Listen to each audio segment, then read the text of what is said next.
And now we have Reshiram, the Dragon of Truth, the mascot of Pokemon Black version, and the first to possess the coveted ultimate cold typing of Dragon Fire. This Pokemon and its counterpart have one of the coolest inspirations in the entire series, Yin and Yang, with Reshiram based on Yang. Now there's a lot to dissect, so if you're interested in Pokemon trivia, we encourage you to check out the origin section of Reshiram's Bulbapedia page. Today we'll be examining the extent of Reshiram's impact on the competitive scene. Was it a case of a Reshted development, or did it ram everything in sight? Lest we make a huge mistake, we ask, how good was Reshiram actually? And in this video we'll be going over these competitive formats.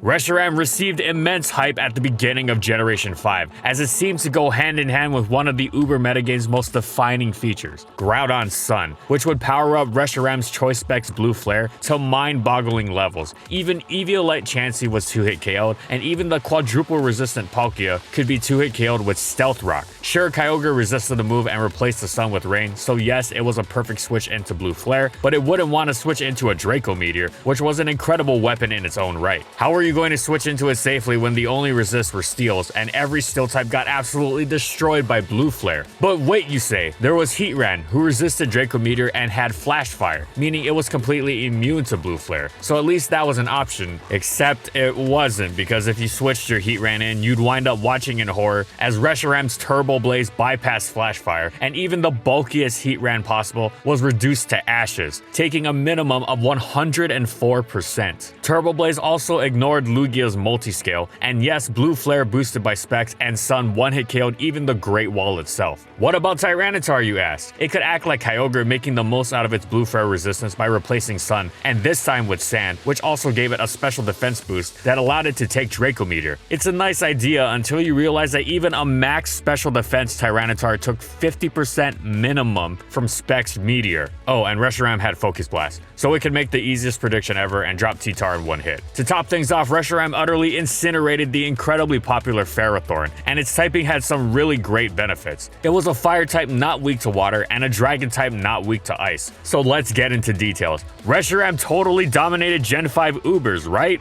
Right? Well, sadly, the Rampardos and Slaking theorem that states sheer power isn't everything is applicable to Ubers as well, and Reshiram is the Uber's representative of that theorem. The problem was that it simply couldn't find opportunities to switch in and use that power. Its base 90 speed was the first issue. It would have a difficult time competing with so many other amazing Pokemon that shared this stat, namely Groudon, Kyogre, Dialga, Ho-Oh, and Zekrom. However, that would have been a fine problem to have had it not been for Reshiram's true shortcoming: its absurd vulnerability to the entry hazards that dominated Ubers. It had a crippling weakness to Stealth Rock, compounded by its vulnerability to spikes and the occasional toxic spikes. This absurd hazard vulnerability meant it was incredibly difficult for Reshiram to switch into anything. It couldn't even switch into Ferrothorn since it would get leech seeded. Then Ferrothorn would protect and switch out, and Reshiram would be near dead. If it ran Specs, Protect would scout its moves easily, and if it ran Life Orb, it would lose power and be worn down even more ridiculously quickly. Normally, Reshiram would threaten Pokemon like Fortress and Lugia as well, but with hazards down, yeah, forget it. Fixing this wasn't as simple as adding rapid spin support either. Spinning was notoriously difficult in Gen 5 Ubers, thanks to the strength of 3 incredible spin blockers in Arceus Ghost, Giratina Origin, and Giratina Altered. Reshiram could be quite threatening, but it was just too matchup reliant and too much of a defensive liability in most games. It would get 1 KO if it was lucky, and too often it'd just be relegated to Death Fodder. As such, players tended to favor more overall reliable wall breakers like Dialga and Palkia, whose superior defensive profiles were just as important in allowing them to actually fire their attacks off, while also contributing to their team defensively, something Reshiram didn't do at all. Now you might be wondering, if Ho-Oh could work with its quadruple Stealth Rock weakness, why couldn't Reshiram? Now this was a classic case of how important defensive typing was even on offensive Pokemon. Sure, Ho-Oh was a little less threatening than Reshiram on paper, but in practice Ho-Oh was a lot more threatening than Reshiram because of how many more opportunities it had against the metagame as a result of its insane HP and special defense, as well as ability to stave off fighting and ground attacks, which allowed it to take on several popular Arceus forms, Blaziken, and Dragons, including Reshiram itself. Reshiram's set of resist was by no means shabby, but it was nothing that Dialga couldn't do. And in addition to resisting electric and grass, Dialga also resisted water and stealth rock. Then came Black and White 2, and at first it seemed to bring Reshiram some hope. It received Tailwind, allowing it to potentially bypass its fellow base 90s and all faster Pokemon, giving it potential for a late game sweep. It also received Roost, although that wasn't realistically going to help much. If it was spending its turns healing off passive damage, it wasn't doing what it was supposed to do, which is attacking. However, all this was for naught, as Black and White 2 actually brought about Reshiram's death knell, and did so in the most mocking way possible. Kyurem fused with Reshiram to create Kyurem White, which completely and utterly outclassed Reshiram. Sure, it didn't have Fire Stab or Blue Flare, but it still had Fusion Flare, which was plenty strong, coming off of its absurdly absurd special attack stat that left Reshiram in the dust. It didn't even miss Fire Stab because its new secondary stab, Ice Beam, was even more dangerous and spammable against the Uber's meta. To add insult to injury, it was even faster, sitting at 95 speed. An absolutely excellent stat that ran past the crowded base 90 tier with ease. Of course, it was affected just as badly as Reshiram by all forms of entry hazards, which is why Kyurem White wasn't a super common Pokemon after its initial wave of hype, but it still wholly entirely outclassed Reshiram, and as a result, it was the Pokemon seeing occasional usage, while Reshiram fell into complete obscurity. Reshiram was even made worse by the Pokemon that rose up to help check Kyurem White. Especially defensive Kyogre could shrug off Kyurem White's Draco Meteor, it could definitely shrug off Reshiram's. The same went for Ho-Oh, which now had Regenerator to boot. Reshiram had one advantage over Kyurem White, which was that it resisted Genesect's Iron Head as opposed to being weak to it, and resisted its U-turn to boot. But this was not nearly worth the sacrifice of the lower power and speed and the worst stab move. It was kind of sad to see Reshiram so completely hapless in the generation it was one of the mascots of, especially as its counterpart Zekrom was quite excellent, but at least it serves as yet another lesson in how important typing is, no matter how powerful you are.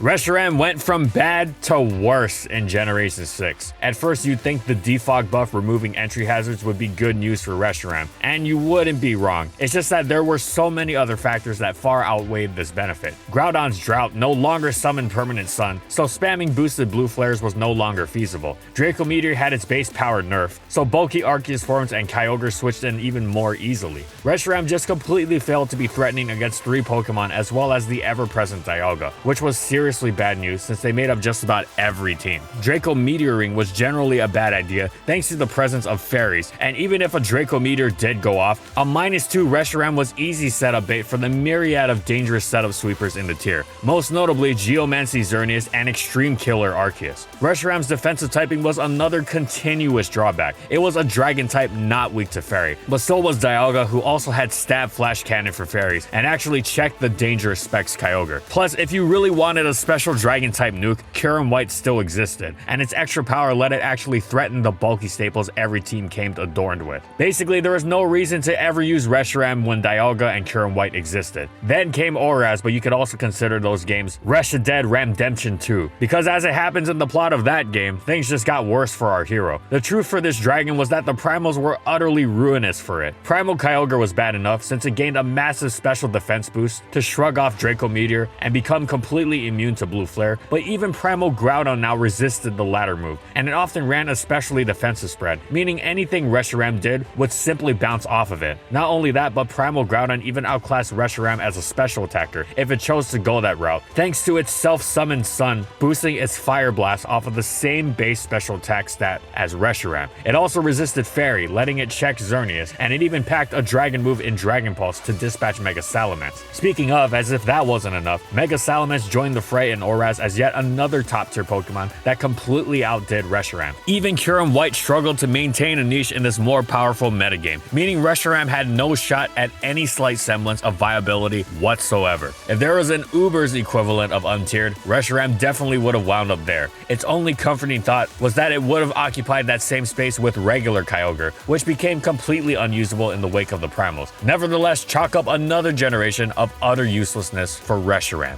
Reshiram remained completely and utterly outclassed in Generation 7. Its offensive prowess had never been less impressive, as special attacking Primal Kyogre had begun to run Overheat and even Eruption. There were thoughts of using Reshiram in Ultra Sun and Moon, as it could act as a longevity-oriented check to Necrozma Duskmane thanks to Roost, therefore allowing players to preserve their more crucial Primal Groudon, and Reshiram could use Toxic to lure in and cripple Ho-Oh, Primal Kyogre, Arceus Water, and Tyranitar, and this was finally something Kyurem White couldn't do, as Kyurem White was weak to Sunsteel Strike, as opposed to Reshiram's resistance. However, these thoughts quickly faded as players realized Ho-Oh was absolutely superior in doing everything Reshiram could do in this role, and then some, while of course being a better overall Pokemon against the rest of the metagame. The one thing Reshiram had over Ho-Oh was that it didn't instantly crumple to surprise Stone Edge from Duskmane, but it was much better to scout and play around the possibility of Stone Edge for the reward of being able to use Ho-Oh, as opposed to being safer and being stuck with Reshiram. Technically, Reshiram could try and lure Ho-Oh harder with Stone Edge itself, but this could also easily be played around, since Reshiram was still stuffed by Primals and Arceus forms, and just wasn't worth the effort. Once again, Reshiram held no serious place whatsoever in Ubers.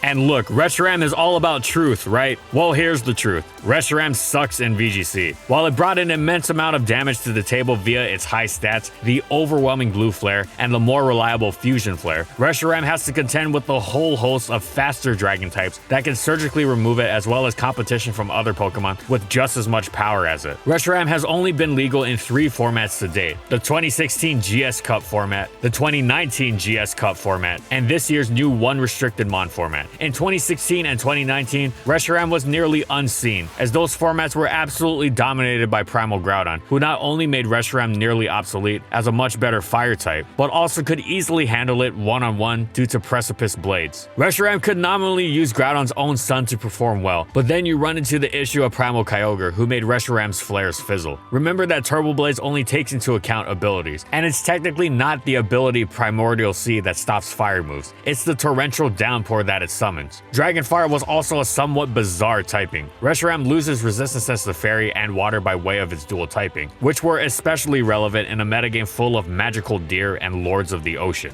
Reshiram has 2 notable results to its name, both of them in 2019, and both from before Groudon and Kyogre were allowed to activate their primal reversion in the Ultra Series. In the Sun Series, Matthew Greaves took 6th place at the Portland Regionals by using Groudon's Drought to amp up Reshiram. Reshiram's lack of a flying typing may leave it vulnerable to opposing Groudon, but Matthew put Reshiram's bird-like qualities to good use, equipping it with Tailwind and Roost, alongside the default coverage moves of Fusion Flare and Earth Power, and giving it a Shuka Berry for good measure, to at least give it some form of dealing with ground-type moves. Finally, at long last, Generation 8's Pokemon Home brought Reshiram some respite. Now, it wasn't an instant hit, as with Dynamax allowed, it wasn't seen much. Players were too busy fawning over Zekrom and its vicious Dragon Dance set. However, Dynamax was soon banned from being used on legendary Pokemon and Ditto, and in the wake of this change, Reshiram rose to become not just a threat, but a top 10 threat, with some players ranking it even higher. It loved the limited pool of Pokemon, and as a result, it was truly nigh impossible to switch into. It preyed on the metagame's most common reliable defensive Pokemon. Draco Meteor ripped through Eternatus, Blue Flare tore Corviknight apart, and their common teammates Toxapex and Tyranitar weren't safe switch-ins at all. For the first time, it was not only not outclassed by Kyurem White, but it was actually better than it. Of course, Kyurem White was still quite decent, but Reshiram's stab Blue Flare made an enormous difference against the tier's defining threat, Zacian Crown, as well as the returning Necrozma Duskmane. Many teams couldn't prevent Reshiram from picking up a KO. Their best bet was to cut their losses and trap it with Dugtrio afterwards. Reshiram's Dugtrio vulnerability did hold it back, but not enough to prevent it from shredding through the Uber's landscape, as it had been longing to for several generations. It was finally dangerous enough to justify its use in spite of its lack of defensive utility. Players were so desperate to be able to actually switch into Reshiram without losing a Pokemon that they began using otherwise meager Pokemon like Snorlax and Umbreon just to try and stave it off. And even this wasn't guaranteed, because Reshiram was quite excellent on Sun teams, turning its Blue Flare into a devastating nuke. It had flexibility in its moveset too, making it even more difficult to deal with. It sometimes slotted in Shadow Ball to rip through Lunala, and it could trade the power of Life Orb for the crucial longevity of heavy-duty boots, finally being able to bypass the ever-irritating Stealth Rock. It could even experiment a little. Habanberry was a great choice to surprise revenge kills from Ditto and opposing Dragon dragons, and Shukaberry could utterly ruin Ditto, Excadrill, and boosting the Necrozma Dustmane. Overall, Reshiram in the home metagame was incredibly dangerous. It was finally truly a part of Ubers. But wait, we're not done yet, as the Isle of Armor brought an expanded Pokedex, and Reshiram lost its place as one of the metagame's most dangerous Pokemon, but all was not lost. Rather than plummeting back to unusability, it remained decent. However, it was significantly weaker than in the previous metagame, and its usage suffered as a result. The addition of Blissey was certainly irritating, but that wasn't what knocked Reshiram down, as it quickly adapted by shifting to Body Press as its fighting coverage. No, Reshiram's problem was twofold. It now had seriously good fire-type competition in Volcarona and Charizard.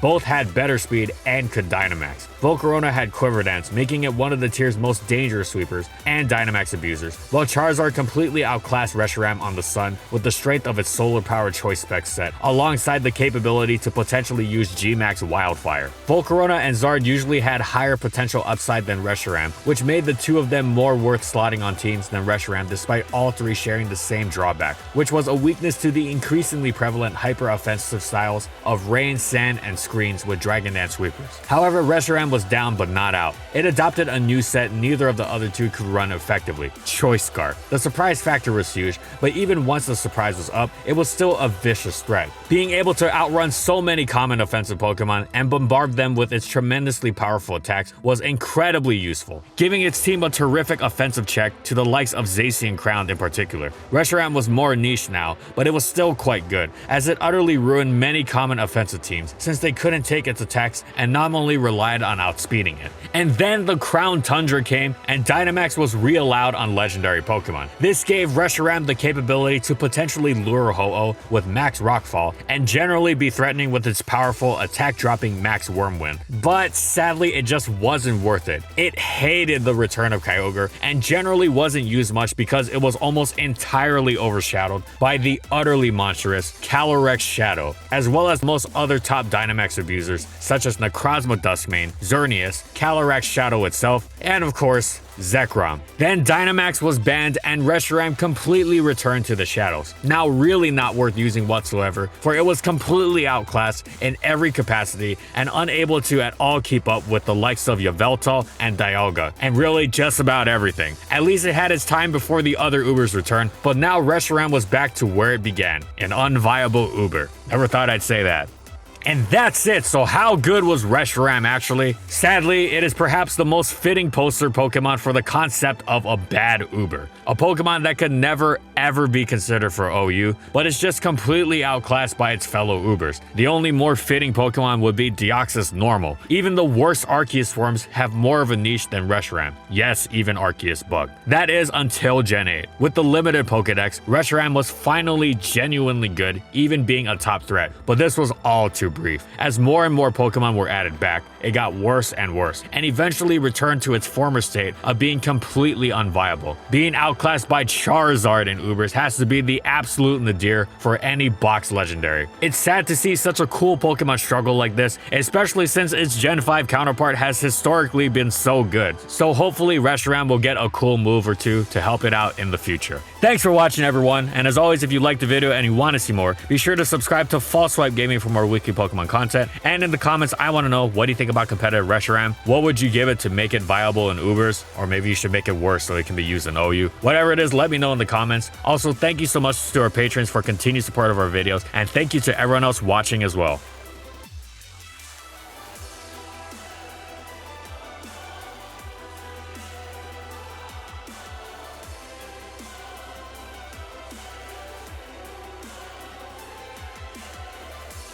And follow my crew on these social media platforms. And that's all I got. See you next time, everyone.